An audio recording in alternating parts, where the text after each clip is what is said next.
Hello, good morning. कैसे हैं चला आप सभी? आशा और विश्वास है स्वस्थ और सुरक्षित होंगे। आइए, मैं जिनेश्वर कुमार पुनः आप सभी को इस छोटे से परिवार में स्वागत करते हैं और चलते हैं हम लोग अपने अगले पड़ाव की ओर, अगले सेशन की ओर, जिसमें आज हम लोग अध्ययन करेंगे अधातु के बारे में। पिछले क्लास में हम लोग पढ़ चुके थे धातु के बारे में, धातु का भौतिक गुण पढ़ लिए थे, धातु का रासायनिक गुण के बारे में भी हम लोग पढ़ लिए थे। ठीक है, कोई दिक्कत? सब समझ में आ रहा है आप लोगों को? सब समझ में आ रहा है कि नहीं? बोलिए, जल्दी से बोलिए। सब समझ में आ रहा होगा? ठीक ठाक है ना? चला तो आज का सेशन हम लोग प्रारंभ करते हैं। प्रारंभ करने से पहले पुनः आपसे नम्र निवेदन है चला कि अगर आप इस परिवार से नहीं जुड़ पाए अभी तक तो जल्द से जुड़े और जुड़कर इससे लाभ लें, तथा अगर कोई ऐसे चले हैं जो जुड़ चुके हैं उनसे नम्र निवेदन है कि आप इस सेशन को अधिक से अधिक लाइक और शेयर करें, ताकि जो भी ऐसे स्टूडेंट जिन्होंने इस आपदा में क्लास करने के लिए सक्षम नहीं है, पेड कोर्स लेने के लिए सक्षम नहीं है, वह स्टूडेंट इस फ्री क्लास को प्राप्त करके और अपना जो परीक्षा है, परीक्षा में अच्छा मार्क्स ला सकते हैं। ठीक है ना? और ला सके। चलिए, तो हम लोग आज का सेशन प्रारंभ करते हैं। थोड़ा सा शेयर कीजिए, जल्दी थोड़ा शेयर कर दीजिए। जो भी देख रहे हैं स्टूडेंट, जो भी चला देख रहा है, सब शेयर करो जल्दी। थोड़ा इस परिवार को बढ़ाइए, आप लोग शेयर कीजिए, जिससे जो भी स्टूडेंट है सभी स्टूडेंट को इससे लाभ हो सके।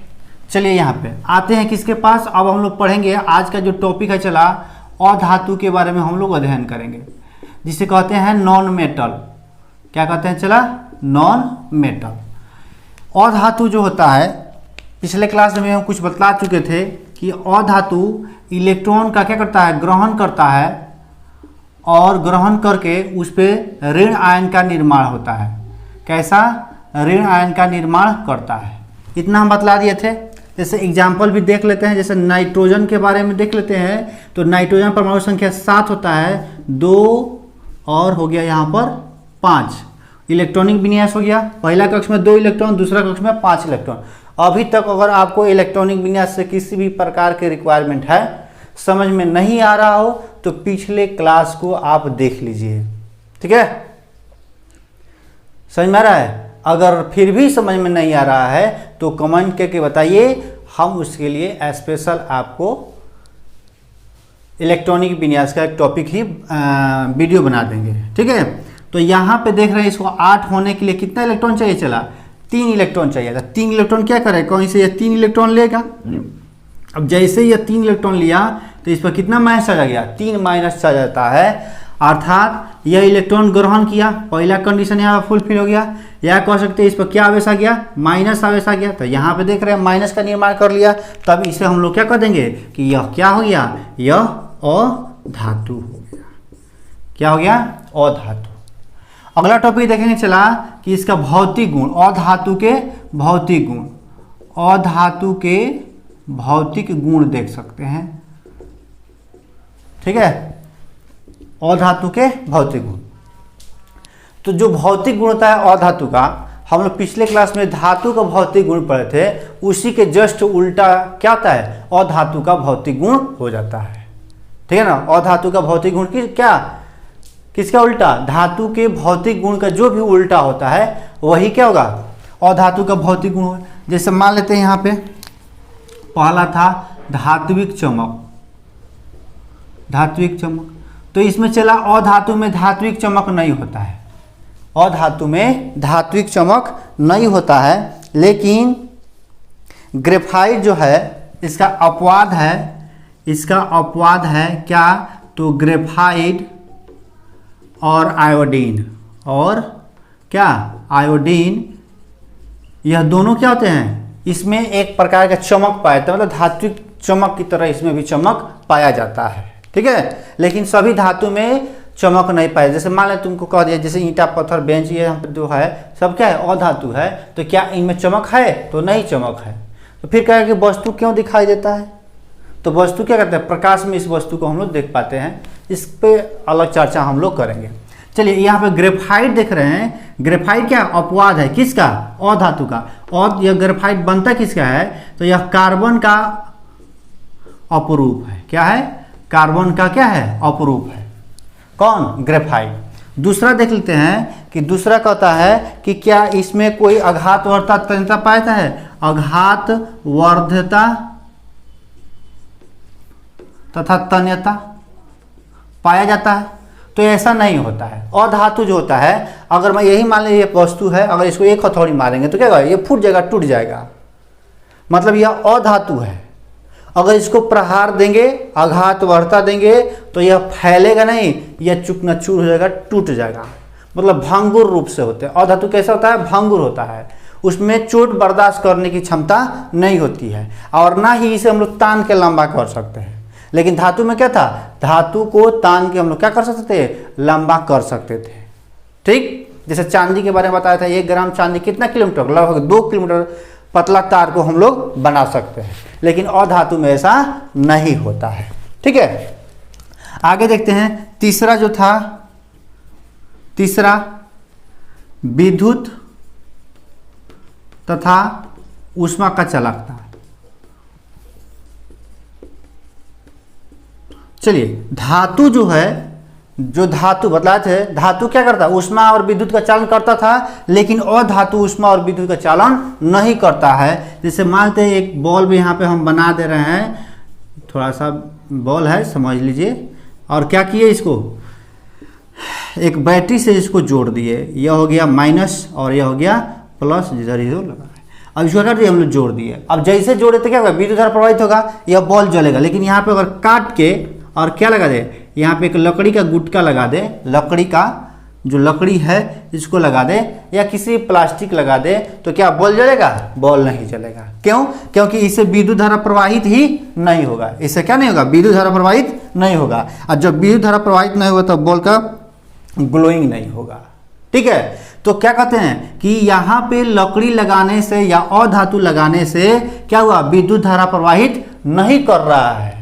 क्या नहीं कर रहा है, विद्युत धारा प्रवाहित नहीं कर रहा है। उसी तरह से किसी भी अधातु को अगर एक हिस्से पे जलाते हैं तो उसके दूसरे हिस्से में किसी भी प्रकार कोई हीट ट्रांसप्लांट नहीं होता है, हीट ट्रांसपोर्ट नहीं होता है, मतलब एक स्थान से दूसरे जगह हीट का प्रवाह नहीं होता है। अर्थात हम लोग कहते हैं क्या कि विद्युत और ऊष्मा का क्या है, यह कुचालक होते हैं। कौन कौन कुचालक होते हैं, तो विद्युत और ऊष्मा का कुचालक होता है। कौन कुचालक होता है, कौन जी, तो अधातु। लेकिन इसका भी क्या है, अपवाद है। यह कौन अपवाद है जी, तो यही ग्रेफाइट अपवाद है। यही ग्रेफाइट, यह ग्रेफाइट क्या करता है, विद्युत का प्रवाह कर देता है। क्या करता है, विद्युत का प्रवाह करने में मदद करता है। आगे बढ़ते हैं हम लोग। इसका अगर क्वथनांक और द्वरणांक देखें, तीसरा हो गया, चौथा क्वथनांक और द्वरणांक। जो भी अधातु है उनका क्वथनांक और द्वरणांक क्या होता है, कम होता है, निम्न होता है। क्या होगा, क्वथनांक और द्वरणांक इनका निम्न होता है, जिसके कारण इनके मॉलिक्यूल्स को अलग करना बहुत आसान होता है। मतलब अधातु जो होते हैं, अधातु का यह जो क्वथनांक है, यह क्वथनांक और द्रवणांक क्या होता है, तो निम्न होता है, कम होता है। क्या होता है, कम होता है, जिससे हम लोग क्या कर सकते हैं, इसके परमाणु को अलग करने में कम ऊर्जा की खपत होती है। अलग करने में कम ऊर्जा की खपत होती है, कम ऊर्जा की खपत। समझ में आया? ठीक है। अगर इसका घनत्व देखा जाए, अगला पॉइंट अगर इसका देखा जाए 5 नंबर कि क्या है इसका घनत्व, तो घनत्व भी चला इसका क्या है, निम्न होता है। क्या होता है, घनत्व भी इसका क्या होता है, तो निम्न होता है। ठीक है, आगे देखिए। अगला देखते हैं इसका 6ठा नंबर कि ध्वनि। क्या इसमें किसी भी प्रकार के ध्वनि निकलता है? मान लेते हैं यह अधातु है, इस पर हम क्या कह सके, ध्वनि तो निकला, लेकिन क्या किसी बेल की तरह ध्वनि निकलता है? जैसे कोई घंटी बजाते हैं तो कुछ देर तक गूंजता है, कुछ देर तक उसका आवाज निकलता है, उस ध्वनि को हम लोग क्या कहते हैं, यह धात्विक ध्वनि है। कौन सा ध्वनि है, धात्विक ध्वनि है। लेकिन ऐसा धातु में, अधातु में ऐसा नहीं होता है। अधातु से भी ध्वनि निकलता है लेकिन कोई खास प्रकार के ध्वनि नहीं निकलता है, मतलब कुछ देर तक गूंजने वाला ध्वनि नहीं निकलता है। अतः हम लोग कहते हैं कि इसमें क्या है, किसी खास प्रकार का कोई ध्वनि इससे नहीं निकलता है, मतलब खास ध्वनि इसे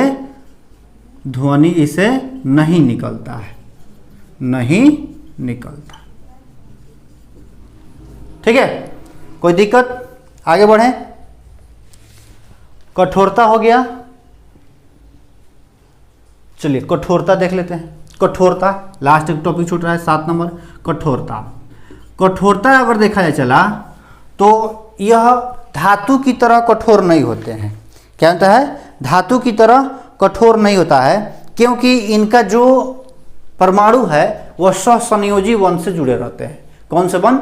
सहसंयोजी वन से जुड़े रहते हैं, जिनके कारण इनका मतलब इनमें कठोरता नहीं होता है। जैसे कि कोई ईंटा ले लीजिए, कोई पत्थर ले लीजिए, उसको एक हथौड़ी मारिए, वो क्या होगा, चूकना चूक हो जाएगा।